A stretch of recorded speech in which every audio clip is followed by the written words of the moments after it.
حضور محدث کبیر کے بڑے ہی رفیق خاص یار غار، آپ کے دور طالب علمی کے ساتھی، آپ کے ہم کلاس، ہم سبق، ہم درس حضرت علامہ مولانا ہیبت خان صاحب ختم کل شریف کے اندر ہمارے ساتھ یہاں پر شریک تھے، اور جن احباب نے انہیں دیکھا ہے وہ جانتے ہیں کہ ان کے وصال کی خبر سے لے کر تدفین اور پھر ختم کل تک ان کے آنسو نہیں تھمے۔ ان کی ایک عجیب سی کیفیت اور عجیب سی حالت تھی، اور جس طرح امین ناصر صاحب بھی فرما رہے تھے کہ انہوں نے حضور اشرف العلماء کی قدموں میں بیٹھ کر یہ التجا کی جب قبلہ محدث کبیر کی تدفین ہو رہی تھی، اور رو رہے تھے اور التجا کر رہے تھے کہ حضور آپ نے اپنے بیٹے کو تو بلا لیا، مجھے بیٹا نہیں سمجھا آپ نے، مجھے بھی اپنی بارگاہ میں بلائیں، اب یہ فراق اور جدائی یہ برداشت کے قابل نہیں ہے۔ اور ابھی تھوڑے دن ہی گزرے کہ اس کے بعد وہ بھی خالق حقیقی سے جا ملے، اپنے احباب اور پاک روحوں کے ساتھ ان کا ملاپ ہوا۔ اللہ ان کے بھی درجات کو بلند فرمائے، ان کے لواحقین کو، پسماندگان کو اللہ رب العزت صبر جمیل عطا فرمائے۔ اور قبلہ قاسمی صاحب فرما رہے تھے کہ علماء ان کی حاجت سب کو ہوتی ہے، چاہے کوئی حکمران ہے یا عوام میں سے ہے، علماء کے سب محتاج ہوتے ہیں۔ اور حضور علیہ السلام نے قیامت کی علامات کو بیان کرتے ہوئے یہ بھی فرمایا تھا کہ قیامت کے قریب کیا ہوگا، کثیر خطباؤہ وقلیل فقہاؤہ، کہ قیامت کے قریب خطباء بہت ہوں گے، لفظوں کے ہیر پھیر کے ماہر بہت ہوں گے، اور لوگوں کے جذبات سے کھیلنے والے بہت ہوں گے، خطیب ہوں گے، لیکن جو فقیہ ہوں گے، پختہ عالم ہوں گے، مستند عالم ہوں گے، فرمایا وہ قیامت کے قریب قلیل ہو جائیں گے، تھوڑے ہو جائیں گے۔ اور آج ہم وہی حالت، وہی کیفیت دیکھتے ہیں، اور حضور علیہ السلام کا فرمان بھی ہے، جس طرح قاسمی صاحب نے فرمایا کہ لوگ محتاج ہیں علماء کے۔ حضور علیہ السلام نے فرمایا ان الناس یحتاجون الی العلماء فی الآخرہ کما یحتاجون الیہم فی الدنیا، فرمایا جس طرح دنیا میں لوگ علماء کے محتاج ہیں، آخرت کے دن بھی لوگ علماء کے محتاج ہوں گے، جنت میں بھی لوگ علماء کے محتاج ہوں گے۔ صحابہ نے عرض کیا یا رسول اللہ صلی اللہ علیہ وسلم وہاں پر علماء کی کیا حاجت ہے، کیا ضرورت ہے؟ جنتی جنت میں چلا گیا، اس نے نعمتوں کو پا لیا، اب اسے کیا حاجت اور کیا ضرورت ہے؟ تو حضور علیہ السلام نے فرمایا اللہ تعالیٰ جب جنتیوں سے پوچھے گا تمہیں میں نے یہ نعمت بھی دے دی، یہ نعمت بھی دے دی، یہ بھی عطا کر دی، بتاؤ اور کچھ چاہیے؟ وہ لوگ کہیں گے ہمیں تو سب کچھ مل گیا، ہمیں اور کس کی ضرورت ہے؟ حضور علیہ السلام نے فرمایا اس وقت لوگ عوام علماء کی طرف دیکھیں گے اور کہیں گے ہم دنیا میں بھی تم سے رہنمائی لیتے تھے، آج جنت میں بھی تم سے پوچھتے ہیں، بتاؤ ہم اپنے رب سے مانگے تو کیا چیز مانگے؟ تو علماء کی حاجت، علماء کی ضرورت اس دنیا کے اندر بھی ہے، علماء کی حاجت اور ضرورت آخرت کے اندر بھی ہے۔ اللہ تعالی ہم سب کو علماء اہل سنت اور عظیم علماء کا سایہ نصیب فرمائے۔ اب میں بڑے ہی ادب سے ملتمس ہوں محترم المقام قبلہ حضور عبد الرشید رضوی صاحب آپ کے جگر گوشہ ہیں، آپ کے جانشین ہیں، محترم المقام حضرت علامہ عطاء المصطفیٰ رضوی صاحب آپ تشریف لاتے ہیں اور اپنے خیالات کا اظہار فرمائیں۔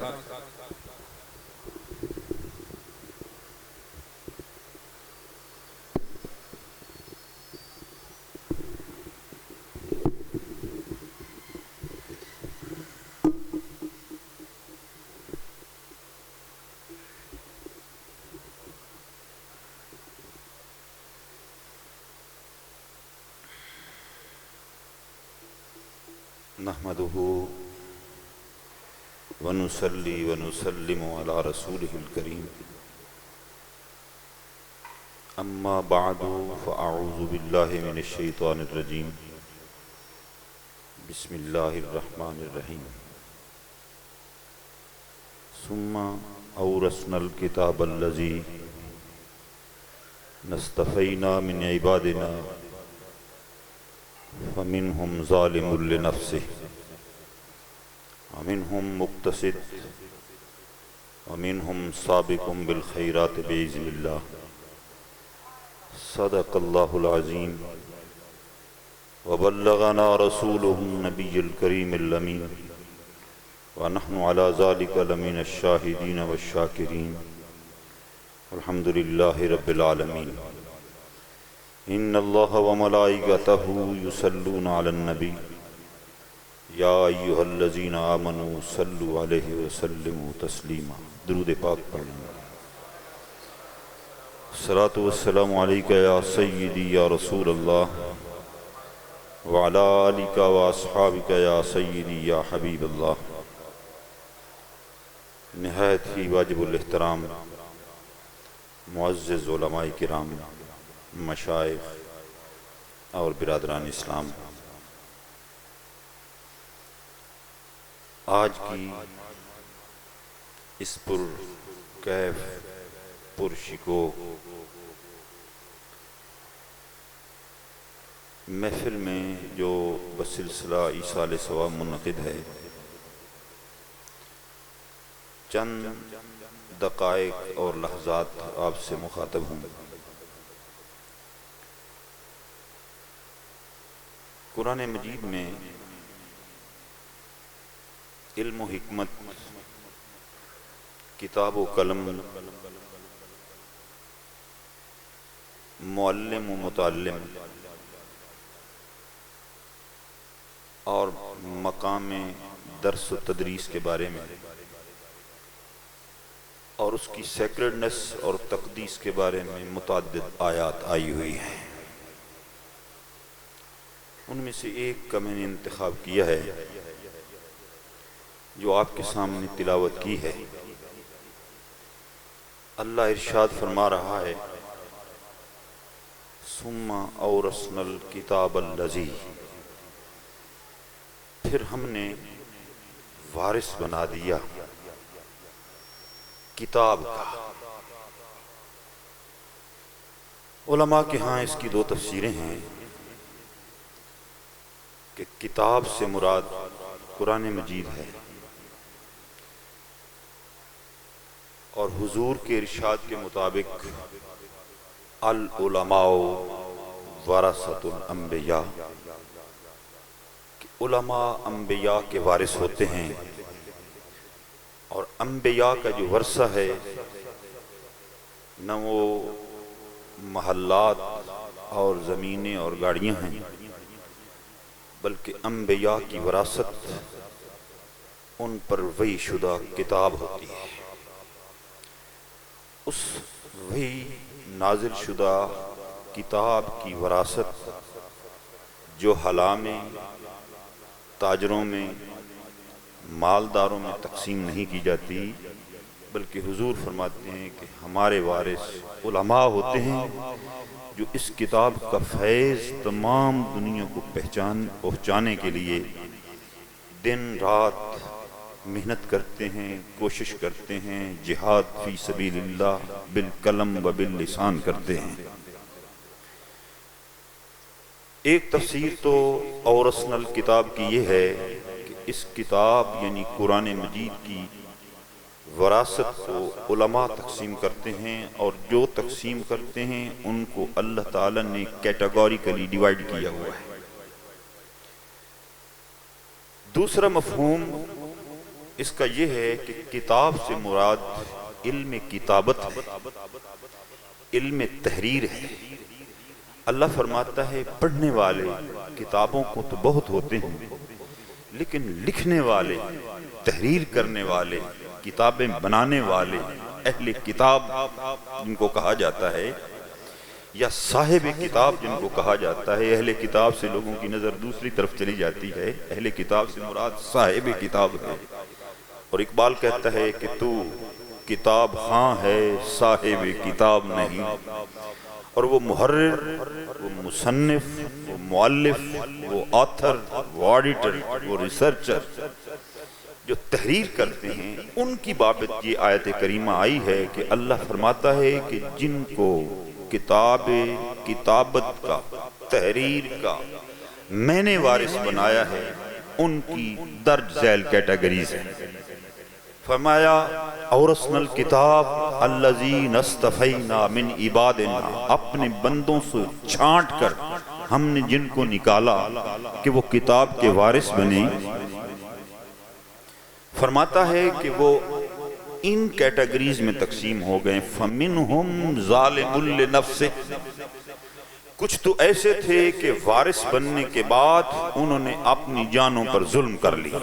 مثال دے کے سمجھاتا ہوں، اور مثال اس لیے دی جاتی ہے کہ عوام الناس کو سمجھ آئے۔ علماء کو خطاب کرنے کی ضرورت نہیں ہوتی کہ وہ خود پڑھے ہوتے ہیں، لیکن یہاں علماء بھی ہیں اور وہ طبقہ بھی موجود ہے جو علماء کی باتیں سننے آیا ہے۔ تو جس طرح دنیا کی وراثت ہوتی ہے، زمینیں ہوتی ہیں، کوٹھیاں ہوتی ہیں، گاڑیاں ہوتی ہیں، باغات ہوتا ہے، ٹریڈ اینڈ کامرس میں تجارت ہوتی ہے، تو کچھ بڑے بڑے مالداروں کی اولاد نااہل ثابت ہوتی ہے کہ وہ تجارت برباد کر دیتی ہے، فصلیں برباد کر دیتی ہے، بیچ بچا کر کے پھر مانگ رہے ہوتے ہیں۔ اسی طرح کتاب، تحریر، علم کے جو وارث ہیں ان کی اولاد جب ان کے مسند پر بیٹھتی ہے تو وہ بھی بیچ بچا کے ہر چیز کو تباہ و برباد کر کے فَمِنْهُمْ ظَالِمٌ لِنَفْسِهِ کے کیٹیگری میں آ جاتی ہے۔ اللہ فرماتا ہے کہ کچھ تو ایسے صاحب قلم، ایسے صاحب کتاب، صاحب نظر و فکر ہیں، ہم نے ان کو چانس پرووائڈ کیا، ہم نے ان کو موقع فراہم کیا کہ آپ قرآن پر کام کریں، احادیث پر کام کریں، اور اس کے استنباط اور جہاد پر کام کریں، اتحاد کریں، مجتہد بنیں، لوگوں کو بتائیں کہ صحیح اس آیت کی تعویل کیا ہے، اس کی تفسیر کیا ہے۔ لیکن وہ جاننے بوجھنے کے باوجود، یا تو جاننے بوجھنے کے باوجود دنیا کے لالچ میں آ کے علماء سن بن جاتے ہیں۔ ان کو پتہ ہوتا ہے کہ قرآن یہ کہہ رہا ہے، ان کو پتہ ہوتا ہے کہ حدیث یہ کہہ رہی ہے، لیکن چند کوڑیوں کی خاطر اپنا ضمیر، اپنا ایمان فروخت کر دیتے ہیں۔ اور یہ اتنی قیمتی متاع ہے کہ جس کا اندازہ جاہلوں کو تو ہو جاتا ہے لیکن علماء سو کو کبھی نہیں ہوا۔ ہمارے گاؤں میں غریب سا شخص ہے، جوتے بناتا ہے، افلاس کا شکار ہو گیا اور وہ پریشان ہو کے والد صاحب کے پاس آ گیا۔ کہنے لگا کہ پنجابی زبان میں بابا میں اجڑ گیا۔ تو والد صاحب نے فرمایا ممیاں کسی کلمہ کھولے، تو چونکا۔ والد صاحب نے کہا کہ سب سے بڑی متاع، قیمتی، وہ انسان کا ایمان ہوتا ہے۔ اگر کسی نے آپ سے کلمہ چھین لیا ہے تو پھر تو واقعی آپ اجڑ گئے ہیں، لیکن اگر دانے شانے کم ہو گئے ہیں، کوئی ڈور کوئی نہیں ہو، کوئی گاں بچی کا نہیں، میری باغ تو لائے۔ لیکن اس بات کا اندازہ جاہلوں کو ہو جاتا ہے، لیکن علماء سو جو اپنی ایمان کی متاع کو گنوائے بیٹھے ہوتے ہیں اسی طرح دنیا سے چلے جاتے ہیں اور ان کو احساس بھی نہیں ہوتا کہ ایمان کی متاع ہاتھ سے نکل گئے۔ تو اللہ فرماتا ہے کہ اورثنا الکتاب الذی نصطفینا من عبادنا، اپنے بندوں میں سے جن کا ہم نے انتخاب کیا تھا اور ان کو چانس دیا تھا کہ تم دین کی خدمت کرو، تم قرآن کی خدمت کرو، تم حدیث کی خدمت کرو، تم لوگوں کی خدمت کرو، تعلیم و تعلم کے ساتھ لوگوں میں اپنا قرآنی فیض بانٹو۔ وہ کیا کر بیٹھے؟ فَمِنْهُمْ ظَالِمٌ لِنَفْسِهِ، کچھ تو اپنی جانوں پر ظلم کر بیٹھے، دوسروں کی جانوں کو، ایمانوں کو بچانے کی بجائے اپنی جان کے اوپر بھی ظلم کر بیٹھے۔ فَمِنْهُمْ ظَالِمٌ لِنَفْسِهِ، ایک کیٹیگری وہ۔ دوسری کیٹیگری فرمایا فَمِنْهُمْ مُقْتَصِدٌ، دوسری کیٹیگری وہ ہے جو درمیانے سے ہیں، کبھی اچھی کر دی، کبھی بری کر دی، کبھی ضرورت نہیں پڑی تو بڑے متقی اور پرہیزگار، لیکن آگے کوئی بھاؤ لگ جاتا ہے، الیکشن میں بھاؤ لگ جاتا ہے، سیاست میں بھاؤ لگ جاتا ہے تو پھر گنوا دی۔ منہم مقتصد، کبھی کچھ اور کبھی کچھ، کبھی اچھا اور کبھی برا، وہ درمیانے رہتے ہیں، بٹوین دا لائنز چلتے رہتے ہیں۔ تیسری کیٹیگری فرمائی وَمِنْهُمْ سَابِقٌ بِالْخَيْرَاتِ بِإِذْنِ اللَّهِ، اور آخری کیٹیگری وہ ہے جو سب سے آگے چلے جاتے ہیں with the permission of God. اور permission of God بِإِذْنِ اللَّهِ کا یہ لفظ بڑا معنی خیز قرآن مجید میں کئی مقامات پر بِإِذْنِ اللَّهِ آیا ہے۔ اللہ کی اجازت ہو گئی ہے اس بات کا جس کو پتہ چلتا ہے کہ اس کام کی اللہ نے مجھے اجازت دی ہے، وہ ولی اللہ میں اور اولیاء کی سب سے آگے مقام غوثیت پر فائز ہو جاتا ہے۔ ما قطعتم من لینۃ او ترکتموها قائمۃ علی اصولها فبإذن اللہ۔ اللہ کہتا ہے کہ کسی درخت کا کوئی پتا یا کومپل بھی کوئی توڑے تو اس کے لیے ضروری ہے but with the permission of God، پہلے اللہ سے اجازت لے۔ اب کسان دن رات درخت چھانٹتے کاٹتے رہتے ہیں، ان کو کیا پتا کہ اللہ سے کیسے اجازت لی جاتی ہے؟ جاڑیاں چھانگن واسطے اللہ کو اجازت لینی، یہ دا مطلب کسانہ نو نہیں سمجھ آتا۔ کیا ہے لینا؟ اللہ جو فرما رہا ہے کہ ما قطعتم من لینۃ، اور کیا ہے قائمہ؟ لینا کیا ہے اور قائمہ کیا ہے، اور what is the permission of God کیا ہے؟ اس کو اغواص سمجھتے ہیں، اقطاب سمجھتے ہیں، اولیاء سمجھتے ہیں۔ پاؤں آگے رکھنا ہے، پہلے اللہ سے پوچھنا ہے آگے چلنا ہے یا نہیں۔ اللہ کہہ رہا ہے تو آگے قدم رکھنا ہے، مقام غوثیت پر جو فائز ہو جاتا ہے۔ اللہ فرماتا ہے کہ ایسے وارثین کتاب، ایسے وارثین قلم و کتاب، تحریر اور تصنیف کرنے والے اس وقت تک ایک لفظ نہیں لکھتے جب تک کہ اللہ کی پرمیشن نہیں آ جاتی۔ حضور کی سنت کیا تھی؟ ما ینطق عن الہوی ان هو الا وحی یوحی۔ حضور جب اللہ سے پرمیشن ملتی ہے، وہی آتی ہے تو بولتے ہیں، اور پھر جو حضور کی وراثت کا وارث بنتا ہے وہ بھی with the permission of God کچھ نہیں لکھتا، کچھ نہیں بولتا۔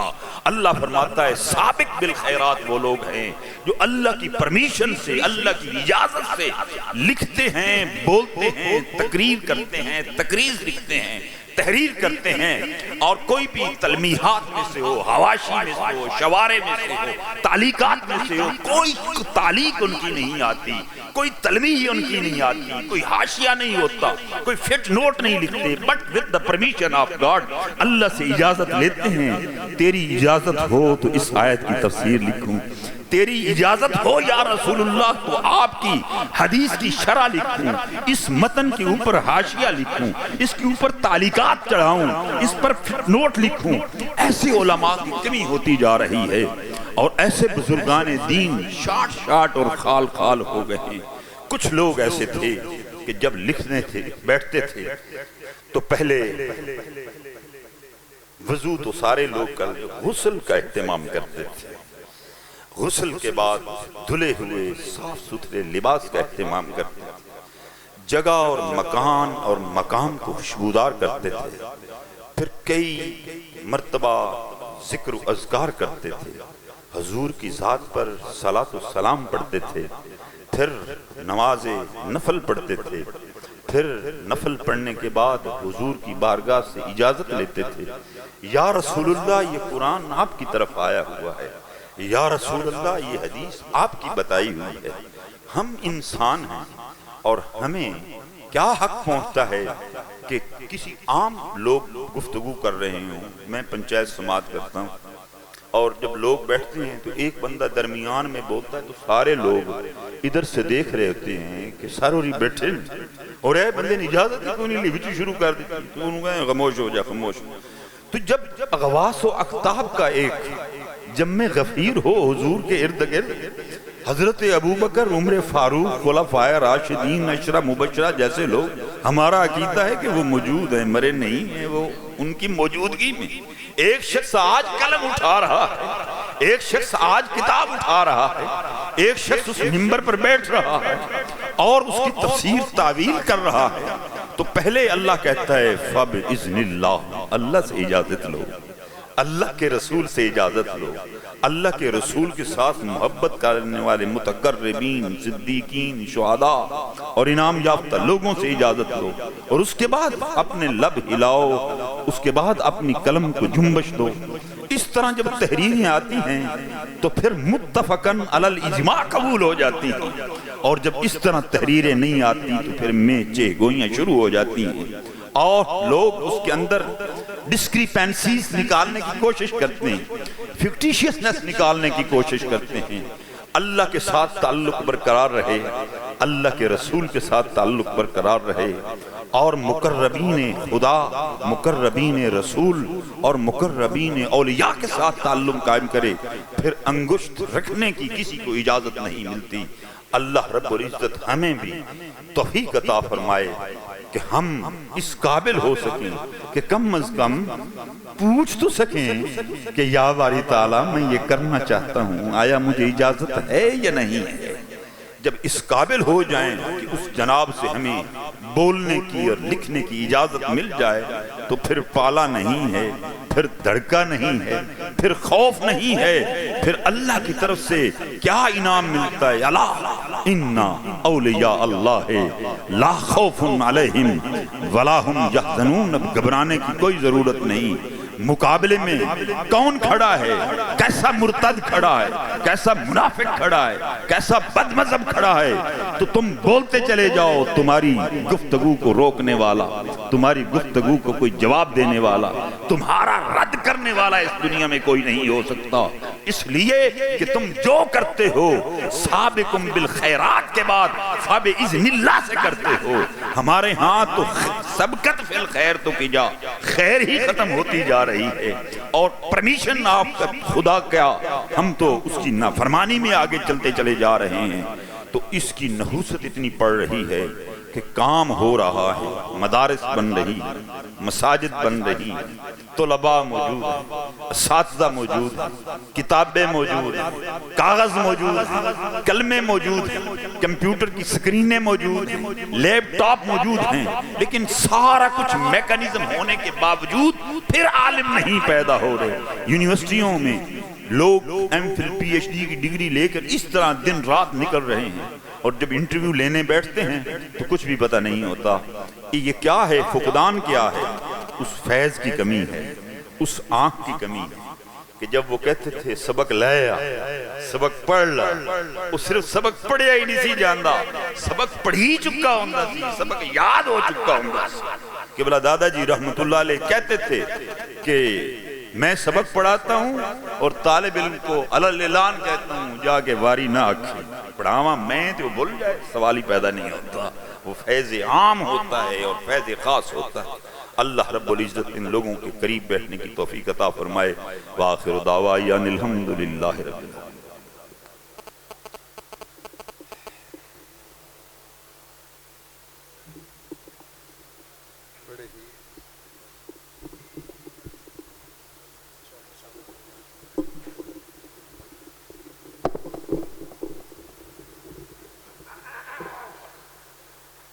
اللہ تعالیٰ ایک ہی انسان کو علم سے بھی نوازے، علم کے ساتھ عمل کی دولت بھی نصیب ہو، اس کے ساتھ فکر صائب بھی نصیب ہو، اور ساتھ اللہ تقوی کی دولت بھی نصیب فرمائے۔ یہ ساری نعمتیں کسی کسی کو ملتی ہیں، اور ایسے ہی عالم بہت ہیں، لیکن عالم ہونے کے ساتھ ساتھ مدرس ہونا، مصنف ہونا، محقق ہونا، مناصر ہونا، یہ ساری صفات اور خصائص وہ ہیں جو رب نے حضور اشرف العلماء کو اور آپ کے صاحبزادہ والا شان محدث کبیر کو عطا فرمائے تھے۔ یہ ایسی علم کے ساتھ رغن اور رغبت کہ جب وقت وصال ہے اس وقت بھی مسائل پر گفتگو ہے۔ ایک دوست فون کر رہے ہیں، آدھے گھنٹے سے کسی مسئلہ پر بات چل رہی ہے، اور اسی دوران وہ معاملہ بنتا ہے اور آپ خالق حقیقی سے جا ملتے ہیں۔ گویا کہ ہر وقت ہر لمحہ علم دین کی تڑپ، لگن اور اس کو آگے پہنچانے کے اندر ہے۔ اللہ رب العزت ان کے صدقے سے ہمیں بھی علم کے ساتھ محبت نصیب فرمائے۔ اب میں مختصر وقت کے لیے اپنے خیالات کا اظہار کرنے کے لیے دعوت دیتا ہوں حضرت علامہ مولانا گل محمد سیالوی صاحب، آپ تشریف لاتے ہیں اور اپنے خیالات کا اظہار فرماتے ہیں۔ نعرہ تکبیر، نعرہ رسالت، نعرہ رسالت، نعرہ تحقیق، فیضان حضور اشرف العلماء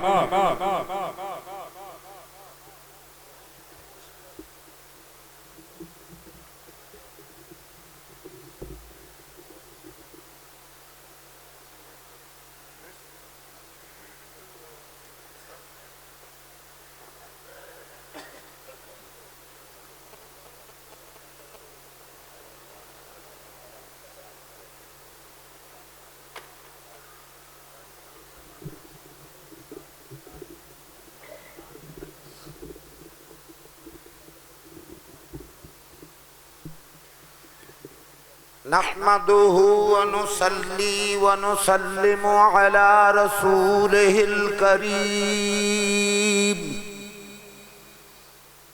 ونحن على ذلك لمن الشاهدين والشاكرين والحمد لله رب العالمين والصلاة والسلام على أفضل رسله وسيد الأنبياء والمرسلين وعلى آله وأصحابه وأزواجه وأولياء أمته أجمعين أما بعد فأعوذ بالله من الشيطان الرجيم بسم الله الرحمن الرحيم فاسألوا أهل الذكر إن كنتم لا تعلمون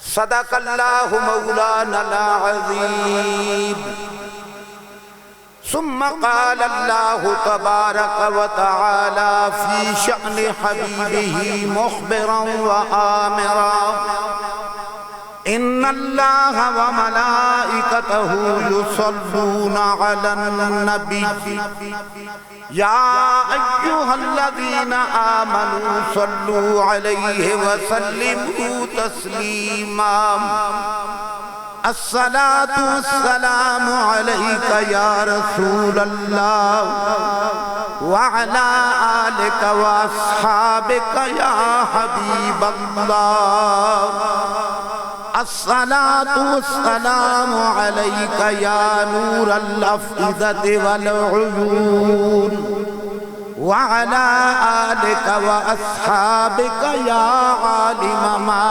كان وما يكون قابل عزت و احترام مشائخ عظام علماء کرام اور انتہائی قابل فخر معزز و محترم حاضرین محفل چہلم شریف دور و نزدیک سے آنے والے تمام محبت کرنے والے حضرات حمد و صلاۃ کے بعد میں یہ عرض کرنا ضروری سمجھتا ہوں کہ اتنے بڑے مشائخ اور علماء کے سامنے مجھ جیسا ایک دیہاتی شخص کیا کہے. بہرحال جس طرح آپ بار بار علماء کرام سے سماعت فرماتے آ رہے تھے کہ آج جس عظیم شخصیت کے چہلم کی محفل میں ہم مل بیٹھے ہیں وہ ہمارے محتاج نہیں تھے، ہم ان کے محتاج ہیں. کوئی تسلیم کرے یا نہ کرے، کم از کم علماء نے ہر میدان میں یہ کہا کہ اس عظیم شخصیت کے پردہ فرما جانے کے بعد ہم ایک چلتی پھرتی لائبریری سے محروم ہو گئے. بڑے بڑے اساتذہ جو ہماری عمر سے یا اس سے کچھ کم ہیں وہ کتاب کا مطالعہ بھی کرتے نا تو کسی جگہ رک جاتے کہ یہ مسئلہ سمجھ نہیں آ رہا، شروحات بھی دیکھتے مگر مسئلہ سمجھ نہیں آ رہا ہوتا تو آسانی یہ تھی کہ اس مرد درویش کو ٹیلی فون کر کے وہ پوری وضاحت معلوم کر لیتے تھے۔ میں نے تو یہاں تک سنا کہ قبلہ علامہ محمد سہیل صاحب کے برادر مکرم کے ساتھ اس دورانیہ میں بھی ایک بحث و مباحثہ چل رہا تھا، اور درمیان میں کھانسی آئی تو فرمایا میں تھوڑی دیر کے بعد آپ کو ٹیلی فون کر کے مزید وضاحت کر دیتا ہوں۔ تو ایک ہوتا ہے استاد کے سامنے بیٹھ کر زانوئے تلمذ بچھا کے پڑھنا، لیکن علامہ نصیر الدین غلام نصیر الدین رحمت اللہ تعالیٰ علیہ کو یہ ترہ امتیاز حاصل تھا۔ جس طرح آج برطانیہ اور امریکہ میں آپ مختلف کمپیوٹرائز سسٹم استعمال کر کے بچوں کو پڑھاتے ہیں، اور وہ بچے استاد کو سکائپ کے ذریعے دیکھتے ہیں یا جس طریقے بھی وہ فخر کرتے ہیں میں فلاں قاری کا شاگرد ہوں۔ علامہ غلام نصیر الدین نصیر، آپ کو اللہ نے یہ اعزاز بخشا تھا کہ آپ کے شاگرد بننے میں میرے جیسا آدمی بھی انکار نہیں کر سکتا کہ میں نے فلاں حدیث پوچھی تھی، فلاں مسئلہ پوچھا تھا، فلاں جگہ میں نے ایک نکتہ حل نہیں ہو رہا تھا میں نے پوچھا تھا۔ لیکن یہ الگ بات ہے کہ ناشکرہ پھر بھی اکڑ کے چلے کہ یہ بات میری ہے، یہ بات میری ہے۔ اسی پر میں غالباً اشرف العلماء حضرت علامہ محمد اشرف سیالوی صاحب رحمت اللہ تعالیٰ علیہ آپ کے کل کی محفل میں یہ حدیث درج کی تھی۔ اکثر و بیشتر علماء کرام جب ایصال ثواب پر دعا پر بات کرتے تو پوچھا جاتا آپ سے کہ حضرت ارشاد فرمائیں کیا فوت ہونے والوں کے لیے دعا کرنی چاہیے یا نہیں کرنی چاہیے، یہ سوال ہوتا نا۔ تو آپ قبلہ شیخ الحدیث صاحب رحمت اللہ علیہ کا ایک ارشاد سنایا کرتے، فرمایا مجھے بھی پسند ہے، یقیناً میں تمہیں سناؤں گا تو تمہیں بھی پسند ہوگا۔ حضور وہ کیسے؟ آپ ارشاد فرمایا کرتے تھے، میں نے اتنا پڑھا ہے حدیث پاک میں کہ نبی پاک صلی اللہ تعالیٰ علیہ وسلم نے ارشاد فرمایا کائنات والو جب کوئی فوت ہو جائے تو اس کی بخشش کی دعا کیا کرو۔ فرماتے یہ حدیث مسلم شریف کے اندر بھی موجود ہے، بخاری شریف کے اندر بھی موجود ہے۔ فرمایا ایک عورت جو بد کردار تھی، بیڈ کریکٹر تھی، اس نے کتے کو پانی پلایا، اللہ تعالیٰ نے روح قبض کروا کے اس کو بخش دیا۔ فرشتے نے پوچھا پروردگار عالم یہ تو بڑی بد کردار تھی اور تو نے کہا میری بندی کی روح قبض کر لے۔ میرے رب کائنات نے فرشتے کو فرمایا ٹھیک ہے بری تھی کچھ بھی تھی مگر کتے کا فائدہ کیا، کتے کا بھلا تلاش کیا، اس کو پانی پلا کر اس کی جان کو بچایا، یہ عمل اس کا میری بارگاہ میں پسندیدہ ہو گیا، میں نے روح قبض کروا لی۔ آگے قدم اٹھا کر کوئی گناہ نہ کرے، سیدھی جنت میں چلی جائے۔ یہ حدیث تو بیان کر دی۔ فرمایا اب اس نے کتے کا بھلا کیا، کتا نجس ہے لیکن تھوڑا سا وفادار ہے، تھوڑا سا وفادار ہے، جن کے ساتھ رہتا ہے، جن کی بارگاہ میں بیٹھتا اٹھتا ہے ان کے ساتھ ہی رہتا ہے جدا۔ لیکن میں نے حیرانگی کا اظہار کیا یا رب العالمین ہم شاگرد ہو کر اس کتے سے بھی پیچھے رہ گئے جو اصحاب کہف کے دروازے پر بیٹھ کر اس نوبت کو تو پہنچ گیا، پروردگار عالم سے سرٹیفکیٹ لیا۔ فرمایا اے کتے میرے پاکیزہ بندوں کے دربار میں بیٹھنے کی برکت سے تجھے میں انسان کا لباس پہنا کر جنت عطا کروں گا۔ اور ہم کتنا وقت بیٹھے؟ کوئی 8 سال، کوئی 10 سال اساتذہ سے پڑھتے رہے، علم حاصل کرتے رہے، نوبت کہاں جا پہنچی کہ آخر میں وفا نہ کر پائے۔ لیکن میرے بھائی اس بات پر غور کریں، اگر بدترین عورت، بری عورت، بیڈ کریکٹر عورت اگر کتے کا بھلا کرے تو خود اپنا بھلا کیا ہو۔ یہ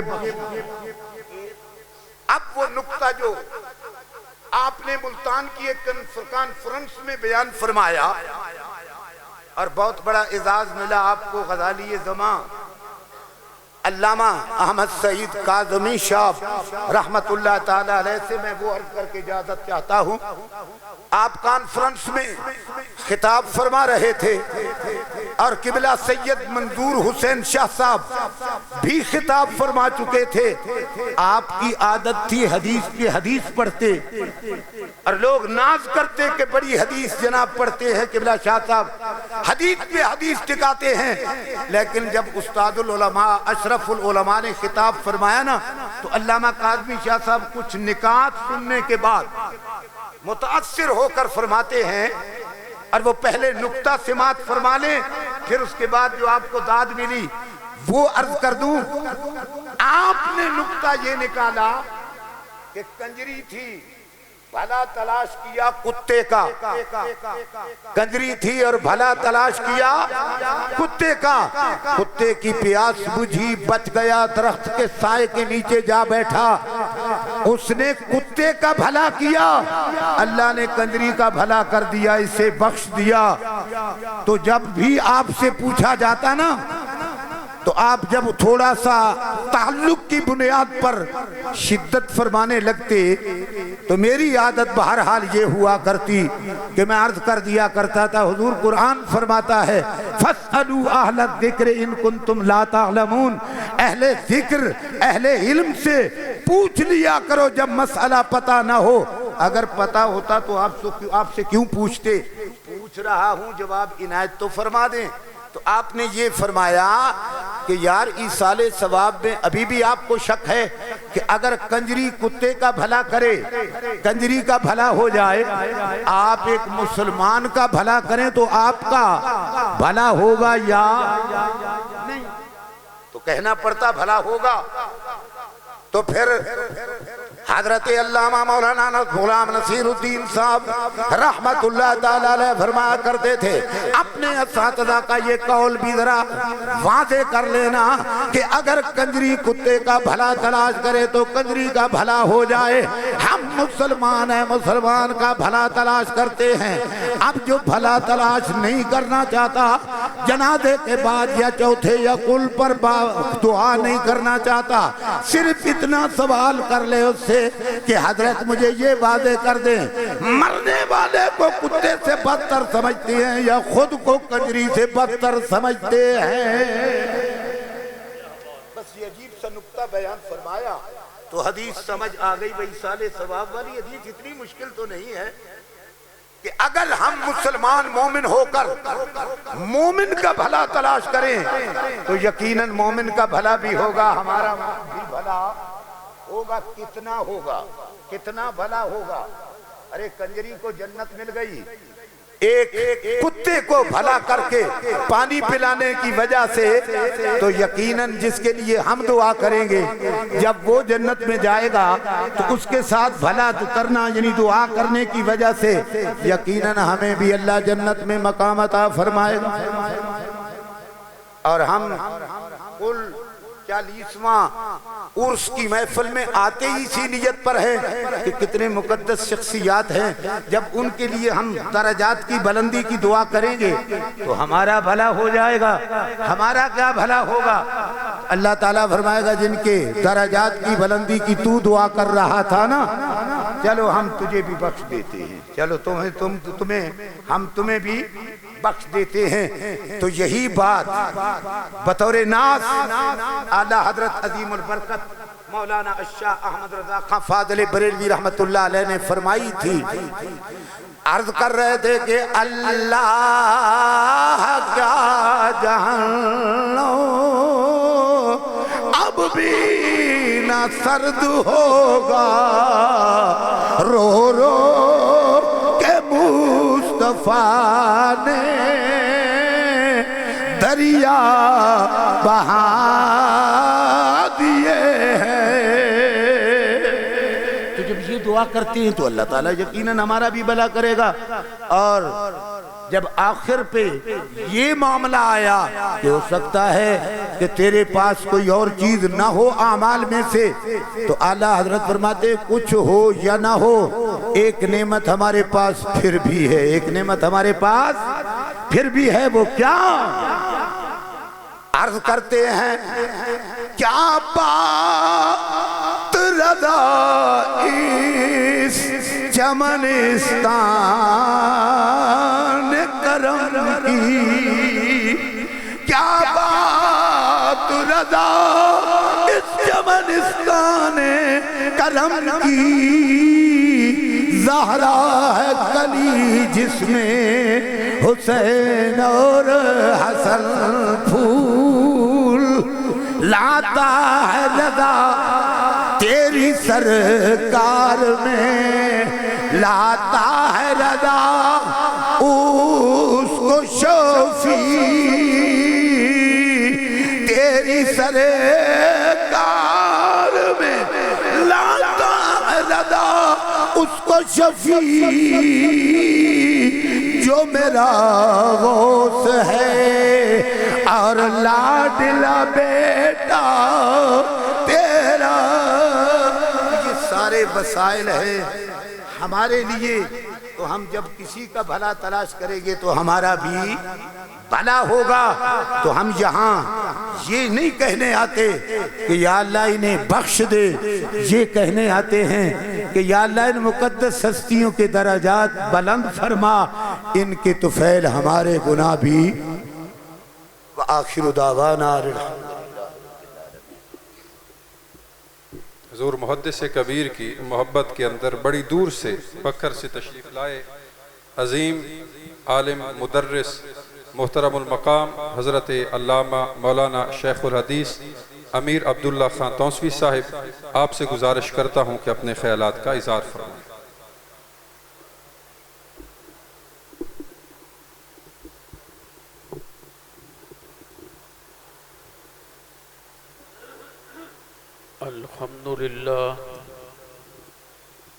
الحمدللہ نحمدہ ونصلی ونسلم علی رسولہ الکریم، اما بعد فاعوذ باللہ من الشیطان الرجیم، بسم اللہ الرحمن الرحیم۔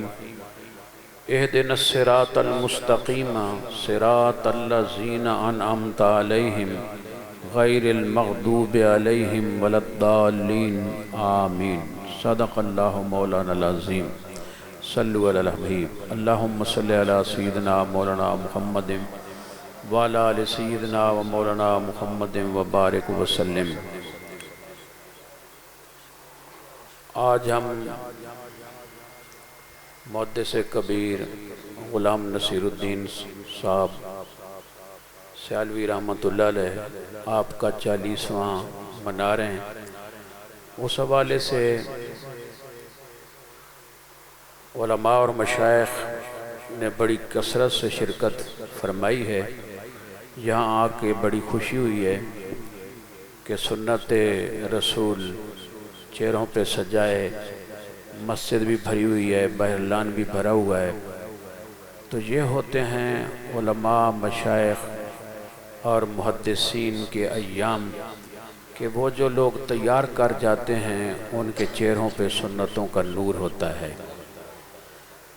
تو اس محفل کی برکات حاصل کرنے کے لیے مجھے بھی آج اعزاز ملا ہے، لیکن ایک مجبوری بھی ہے کہ ایک کیمپ حاجی حضرات کی تربیت کے لیے بٹا پر ہو رہا ہے اور وہ عصر سے پہلے ختم ہو جائے گا، تو اس میں نے جانا ہے اور وہاں تربیتی حوالے سے کچھ عرض کرنا ہے۔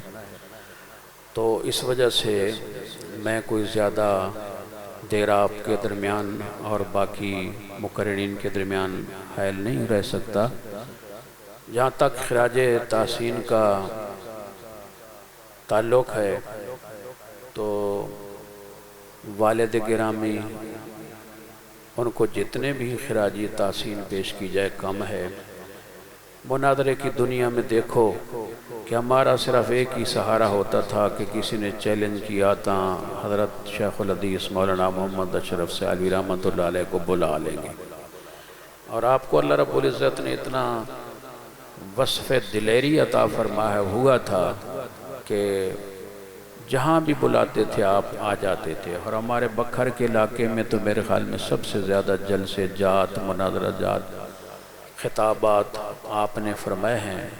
آپ کے صاحبزادہ والا شان غلام فرید الدین صاحب بھی ساتھ ہوتے تھے۔ ہم نے بھی کئی دفعہ آپ کو بلایا، اور آپ کے لخت جگر بھی ہمارے وہاں خطاب کر کے آئے ہیں۔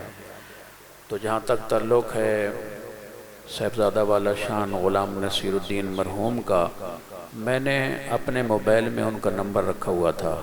کبھی کبھی مناظرہ ہمیں بھی کرنا پڑ جاتا ہے، تو یہ غیر مقلدین کے حوالے سے مناظرے میں میری یہ ایک سہارا تھا کہ کبھی کوئی اسماء رجال کے حوالے سے کوئی بات ہو گئی تو نمبر پاس ہوگا تو دوران مناظرہ ہی ہم پوچھ لیں گے کہ راویوں کے حالات کے حوالے سے یہ ہمیں آگاہ فرما دیں۔ تو آج وہ ہمارا سہارا ٹوٹ گیا ہے، تو ہمیں بڑا ناز بھی تھا اور ہمارا بڑا سہارا بھی تھے۔ تو اللہ رب العزت آپ ان کے بھائیوں پہ برکت عطا فرمائے، اور اللہ تعالیٰ ان سے بھی دین کی بے شک بے خدمت ان کو کرنے کی توفیق نصیب فرمائے۔ باقی ایک دو چیزیں میں عرض کروں گا بڑی سادے انداز میں، کوئی تقریری انداز میں نہیں، کہ اس وقت کی ضرورت کیا ہے، ہمیں کیا چیلنج ہے۔ ہم لوگ سنی عموماً تو اکٹھے ہی نہیں ہوتے، اب ہم جب اکٹھے ہوتے ہیں تو ان موقعوں سے ہی فائدہ اٹھایا جاتا ہے کہ کوئی نہ کوئی بات کر دی جائے۔ تو ماشاءاللہ اتنا مجمع ہے، تو ایک دو چیز ہے جو میں نے پیش کرنی ہے، وہ یہ ہے کہ ابھی ہمارے ایک بہت ہی معزز عالم دین اطیعوا اللہ و اطیعوا الرسول واولی الامر منکم کے حوالے سے بات کر رہے تھے، میں بڑا غور سے سن رہا تھا۔ تو آپ نے یہ فرمایا کہ اولی الامر سے مراد عموماً حکومت ہی معنی لیا جاتا ہے۔ تو مطلب اس بات کا یہ ہے کہ حکومتی طرف بھی ہم اہل سنت والجماعت کو کوئی توجہ کرنی چاہیے۔ میں آپ کو یہ بات عرض کروں گا کہ یہ معتزلہ کبھی بھی ترقی نہ کرتے۔ جب ہم دیکھتے ہیں نا کہ یہ مامون رشید کا دور ہے، تو وہ لوگ ان کے جو علماء تھے وہ بادشاہوں کے نزدیک لگ گئے۔ تو اس طریقے سے یہ حضرت امام احمد بن حنبل رحمۃ اللہ علیہ جی ہستیوں کو تکلیف پہنچائی گئی، بادشاہوں نے ان کا ساتھ دیا معتزلہ کا، اور اس طریقے سے وہ آگے بڑھتے بڑھتے معتصم باللہ کے دور میں بھی انہوں نے کافی کچھ بادشاہوں کے نزدیکی حاصل کر کے اپنے مسئلہ کو اجاگر کیا۔ تو آج بھی اگر ہم غور سے دیکھیں نا تو ایسا ہی ہو رہا ہے۔ مثال کے طور پر ہم دیکھتے ہیں فضل الرحمان کو دیکھو تو کیا وہ حکومت کے نزدیک ہو کے کتنے مفادات اٹھا رہا ہے، حتیٰ کہ وہ سی پیک کا جو منصوبہ ہے اس نے اپنے گھر کے سامنے سے گزارا ہے۔ باقی بھی کوئی ان کی مسجد کا مسئلہ ہوتا ہے، ان کی کوئی مدرسے کا مسئلہ ہوتا ہے، تو وہ جب دیکھتا ہے نا کہ نواز شریف بہت زیادہ مشکل میں ہے تو اس وقت وہ کو فیلوں کا گڈھا لے کے پہنچ جاتا ہے کہ آج سائن ہو جائیں گے، تو وہ سائن ہمارے خلاف ہی ہوتے ہیں۔ کوئی مسجد ہم سے چھین لیتے ہیں، کوئی مدرسہ چھین لیتے ہیں، اس قسم کی کاروائیاں ہو جاتی ہیں۔ تو بہرحال اپنی ہر کسی کے بس میں یہ نہیں ہوتا کہ وہ وزیر اعظم بنے، صدر بنے، الیکشن لڑے، ایم پی ایم این اے بنے۔ آج تو کروڑوں کے حساب سے ایک ایم پی کے لیے پیسے چاہیے، تو تب لوگ بھی مور مارتے ہیں، ورنہ ہم نے سنیوں کو خود آزمایا ہوا ہے کہ سنی بھی مور نہیں مارتے ہیں۔ تو جو ہمارے کرنے کا باعث ہے، یعنی کرنے کی بس میں بات ہے، بہت سوچا ہے کہ ایم پی ایم این اے کے الیکشن ہم لڑیں تو کروڑوں پیسے ہمارے پاس نہیں ہیں، اور اس وقت صورتحال یہ ہے کہ ہمارے ایم پی ایم این اے جو جماعتی انداز میں ہونے چاہیے تھے وہ ہماری اسمبلیوں میں حاضر ہوئے جماعت کے نہیں ہیں۔ تو پھر کیا رستہ رہ جاتا ہے کہ ہم اپنے مسلک کو کیسے بچائیں؟ تو اس کے لیے اگر ضلعی جو حکومتیں ہوتی ہیں نا ان میں ہم تھوڑا بہت کردار ادا کریں۔ مثال کے طور پر یہ مساجد کمیٹیاں ہر ضلع میں بنی ہوئی ہیں، تو اس میں ہم کوشش کریں تحصیل کی سطح پہ بھی امن کمیٹیاں ہیں، تھانے کی سطح پہ بھی امن کمیٹیاں ہیں، ضلع کی سطح پہ بھی امن کمیٹیاں ہیں۔ وہاں میں سرگودا میں بھی آتا رہتا ہوں، جہاں بھی امن کمیٹی کے اجلاس میں شامل ہوتا ہوں، اور یہاں جو 10ویں محرم کا پروگرام کے حوالے سے جو میٹنگ ہوتی ہے اس میں بھی آتا رہتا ہوں۔ تو ضلع سرگودا میں یعنی ڈویژنل ہماری میٹنگ ہوتی ہے، وہاں میں بھی دیکھتا رہتا ہوں، اور باقی اضلاع کی سطح پہ بکھر میں بھی کور کمیٹی وغیرہ کے حوالے سے۔ تو میں کہتا ہوں کہ ہمارے علماء کو اگر کروڑوں روپے ان کے پاس نہیں ہیں تو کم از کم کوئی کردار تو ادا ہمیں کرنا چاہیے کہ ہم تھانہ کی جو امن کمیٹی ہے اس میں بھی اگر ممبر ہوں گے تو اپنے بہت سے اہل سنت والجماعت کے مسائل حل کر سکیں گے، اور ہم اگر تحصیل کونسل میں کوئی ہوں گے اس کے لیے ہمیں کوئی کسی ایم پی ایم این اے کی محتاجی بھی نہیں ہے کہ ہمیں ایم این اے کہے گا تو تب ہمیں وہ کمیٹی کا ممبر بنائیں گے، ایسا نہیں ہے۔ یہ تھوڑا سا تحرک کرنا پڑتا ہے، تو اس کے لیے ہمیں مقصد تو یہ ہے کہ ہم اہل سنت والجماعت کا تحفظ کریں۔ ہم آج کل زوال میں ہیں، اور جو زوال پذیر قوم ہوتی ہے تو وہ اپنے تحفظ کے لیے کچھ نہ کچھ نئے راستے تلاش کرتی ہے۔ تو باقی ضلعی کمیٹیوں میں، کور کمیٹیوں میں، امن کمیٹیوں میں اور مساجد کمیٹیوں میں اپنے حفاظ کرام کی، اپنے ائمہ حضرات کی، اپنے علماء کرام کی توجہ دلاتا ہوں کہ آپ ذرا کھنگالیں کہ آپ کے دائیں بائیں تحصیل میں، تھانے میں کیا ہماری نمائندگی ہو رہی ہے نہیں ہو رہی ہے۔ اگر نہیں ہو رہی ہے تو ہمیں آگے بڑھ کے اپنے ساتھیوں کو ممبر بنانا چاہیے، اور یہ کوئی اتنا مشکل کام نہیں ہوتا، ہو جاتا ہے۔ تو باقی اگر آپ ضلعی مساجد کمیٹی میں ہوں گے تو مجال ہی نہیں ہے کہ کوئی مسجد آل سنت کی کسی اور کے ہاں رجسٹرڈ ہو جائے۔ میں خود مسجد کمیٹی کا ممبر ہوں، اور یہ چیز ہمارے لیے کم از کم اتنی ہوگی کہ ہم مساجد کا دفاع کر لیں گے۔ اسی طریقے سے مدارس کی بات ہے تو مدرسہ بھی کوئی اگر آپ کا ہوگا اس کو آپ رجسٹر کروائیں گے، مسجد آپ کی ہوگی، آپ کا ایک کردار ہوگا، ڈی سی صاحب آپ کو جانتے ہوں گے، مسجد کمیٹی میں آپ کا تعارف ہوگا۔ تو جہاں اور مسالک کے لوگ اپنی مسجدوں اور مدرسوں کے لیے ہاتھ پاؤں مار رہے ہوتے ہیں تو ہم بھی کوئی نہ کوئی کردار ادا کر سکیں گے۔ جہاں تک امن کمیٹی کا تعلق ہے تو امن کمیٹی میں بھی ہم دیکھ رہے ہیں کہ تھانوں میں مصالحتی کمیٹیاں بن رہی ہیں جناب، تو وہ جو دوسرے مسالک کے لوگ ہیں وہ چیئرمین بن رہے ہیں، ہمارے لوگ کیوں نہیں چیئرمین بنتے؟ لوگ نزدیک آتے ہیں، ان کے مسائل ہوتے ہیں، کوئی نالے کھالے کا مسئلہ ہوتا ہے، کوئی اور مسئلے ہوتے ہیں، تو وہ جناب چیئرمین بن کے تو لوگوں کو اپنے قریب کرتے ہیں، پھر ان سے جا کر تبلیغی جماعت ان کے گھر میں بٹھا دیتے ہیں، چیئرمین صاحب کمیٹی والے اس قسم کے وہ ہتھ کنڈے کرتے ہیں۔ تو ہمیں بھی چاہیے کہ ہم اس مسئلے میں بھی کوئی کردار ادا کریں۔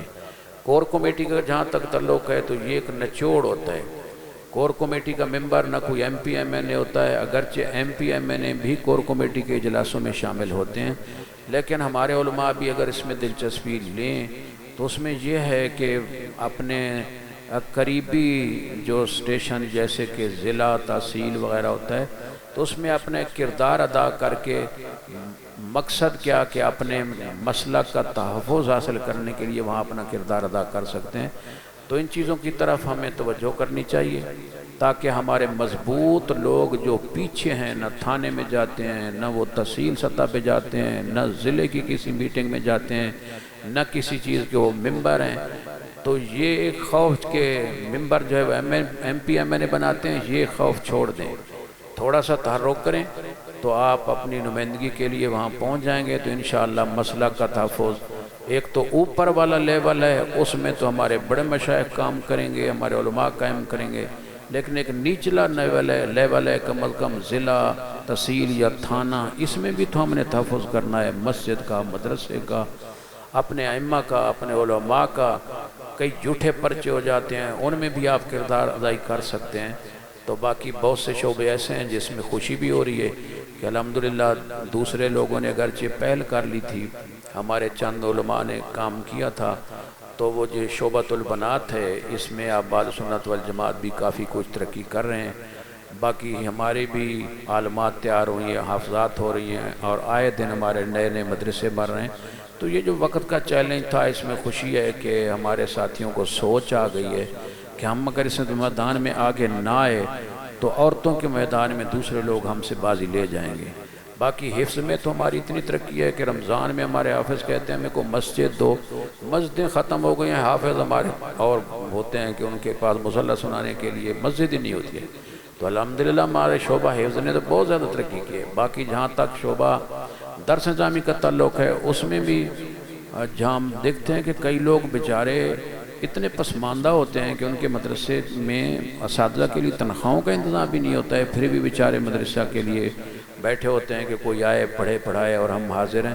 تو اللہ تعالیٰ ایسے لوگوں کے جذبات اللہ تعالیٰ منظور فرمائے، اور ہم بھی دعا گواہ ہیں کہ وہ در و دیوار کھول کے بیٹھے ہوتے ہیں کہ اور نہیں تو آل سنت کا کوئی کام یہاں ہونے لگ جائے، چاہے کوئی 10 بندی تیار کرے نا تو اس میں بھی بہت بڑی خوشی کی بات ہے، اس کی بڑی ضرورت ہے۔ عالمی سطح پر بھی ہمارے علماء پہنچ رہے ہیں، لیکن دوسرے لوگ ہم سے بہت زیادہ آگے ہیں، تو ہمیں چاہیے کہ اپنے بچوں کی توجہ بھی اس طرف کروائیں، اور علماء اور حفظاء یہ ضلعی سطح پر، تحصیل سطح پر، تھانہ سطح پر اپنا کردار ادا کریں، تاکہ ہم پہ جو خوف طاری ہے، ہمارے کام جو نہیں ہو رہے ہیں ان میں کردار ادائی اگر ہم کریں گے تو انشاءاللہ تعالی ہمارے مسلک کو کافی فائدہ ہوگا۔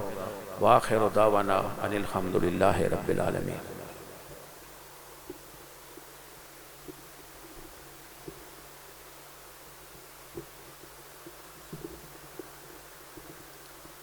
اپنا درد دل بیان فرما رہے تھے۔ اللہ تعالیٰ اہل سنت کو مجموعی طور پر بیداری عطا فرمائے، اسے رستہ دیتے جائیں تاکہ جانے کے اندر کوئی مشقت یا دقت پیش نہ آئے۔ ابھی تھوڑے سے لمحات ہم یہاں پر مزید موجود ہیں۔ اب میں جن کو یہاں پر بلانے لگا ہوں، جگر گوشہ حضور محدث کبیر محترم المقام جناب محمد معین الدین سیالوی صاحب آپ تشریف لاتے ہیں اور آپ کے سامنے اپنے خیالات کا اظہار فرماتے ہیں کہ حوصلہ افزائی کیجئے۔ نعرے کے ساتھ نعرہ تکبیر، محبت کے ساتھ حضور محدث کبیر کے صاحبزادے ہیں، ان کے جانشین ہیں، اور اسی محبت کے ساتھ ان کا آپ نے استقبال کرنا ہے، حوصلہ افزائی کرنی ہے۔ نعرہ تکبیر، آواز ابھی مکمل طور پر آ نہیں رہی، سارے دوست محبت سے جواب دیں۔ نعرہ تکبیر، نعرہ رسالت، نعرہ رسالت۔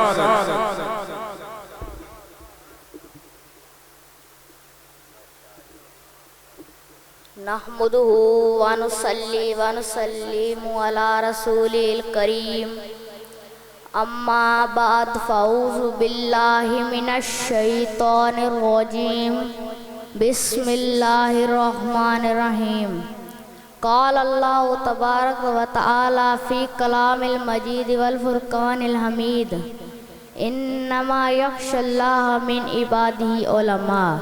اللہ تبارک و تعالیٰ کا فرمان ہے کہ اللہ تبارک و تعالیٰ کے بندوں میں